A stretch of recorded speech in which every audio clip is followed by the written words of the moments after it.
Berbagai macam peristiwa, termasuk yang unik atau aneh yang terjadi di dunia kadang dikait-kaitkan dengan suatu ramalan.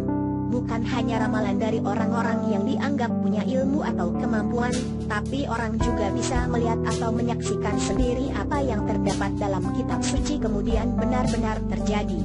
Apa saja peristiwa yang sesuai dengan ramalan atau nubuat dari kitab suci itu? Berikut 4 di antaranya. 1. Sidik jari.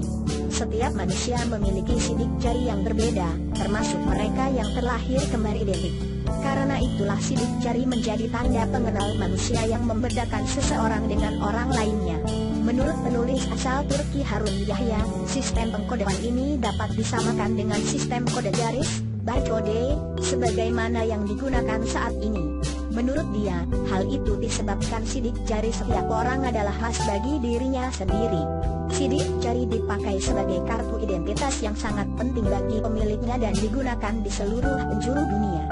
Keunikan sidik jari ini baru ditemukan di akhir abad ke-19 Masehi. Sebelumnya, orang menganggap sidik jari sebagai lengkungan-lengkungan biasa tanpa makna khusus.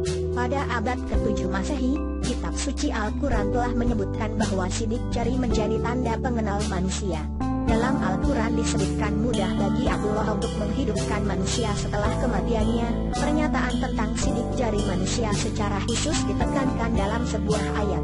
Simaklah surah Al-Qiyamah ayat 3-4. Apakah manusia mengira bahwa kami tidak akan mengumpulkan kembali tulang-belulangnya? Ya, bahkan kami mampu menyusun kembali ujung jari-jarinya dengan sempurna. Al-Quran 75, 3-4. 2. Berdirinya negara Israel.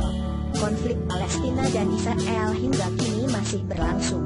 Sejak berdiri pada 1948 usai Perang Dunia Kedua, Israel terus memperluas wilayahnya dengan mencaplok tanah bangsa Palestina. Di dalam kitab suci Al-Quran, berdirinya negara Israel sesungguhnya sudah diramalkan. Kemudian kami berikan kepadamu giliran untuk mengalahkan mereka kembali dan kami membantumu dengan harta kekayaan dan anak-anak dan kami jadikan kamu kelompok yang lebih besar. Al-Quran 17, 4-6. Dalam Al-Quran yang diturunkan pada abad ke-7 Masehi, Allah mengungkapkan, setelah dianiaya, orang Israel suatu hari akan memulihkan kekuatan mereka. Dan 13 abad kemudian, orang-orang Yahudi mendirikan negara Israel pada tahun 1948 dan hingga kini memiliki kekuatan militer cukup disegani. 3. Laut Merah muncul di China. Kejadian ini aneh tapi nyata, munculnya di kota Shenzhen, Provinsi Guangzhou, sebelah selatan China.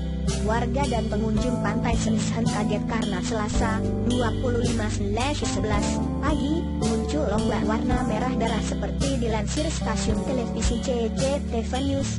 Awalnya warga menduga ada ikan yang dimangsa hiu, tapi dugaan ini mentah, karena sama sekali tidak ada bau amis darah.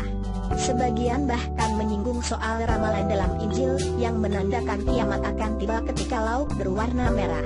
Setelah dinas kelautan setempat memeriksa, rupanya ombak warna darah itu disebabkan oleh membiaknya populasi ganggang merah. Tumbuhan laut itu punya nama Latinochtilucas cintilans. Kepala Dinas Kelautan Shenzhen Soukai menyatakan ganggang ini seharusnya tidak beracun. Namun air laut yang diperiksa masih terus diperiksa.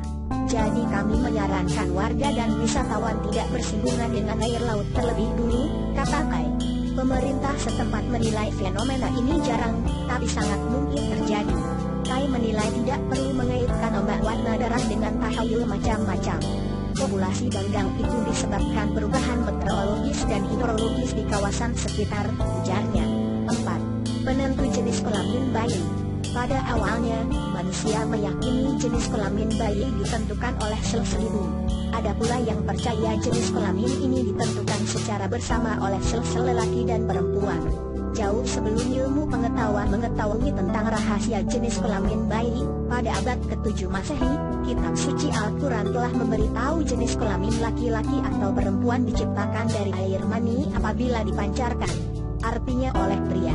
Dalam Al-Quran surat An-Najm 53 ayat 45-46, dialah yang menciptakan berpasang-pasangan pria dan wanita dari air mani apabila dipancarkan. Menurut penulis Turki Harun Yahya, kromosom Y membawa sifat-sifat kelelakian, sedangkan kromosom X berisi sifat-sifat kewanitaan.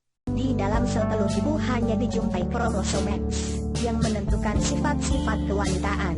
Di dalam air mani ayah terdapat sperma-sperma yang berisi kromosom X atau kromosom Y saja. Jadi, jenis kelamin bayi bergantung pada jenis kromosom kelamin pada sperma yang membuahi sel telur, apakah X atau Y. Dengan kata lain, sebagaimana dinyatakan dalam ayat tersebut, penentu jenis kelamin bayi adalah air mani yang berasal dari ayah.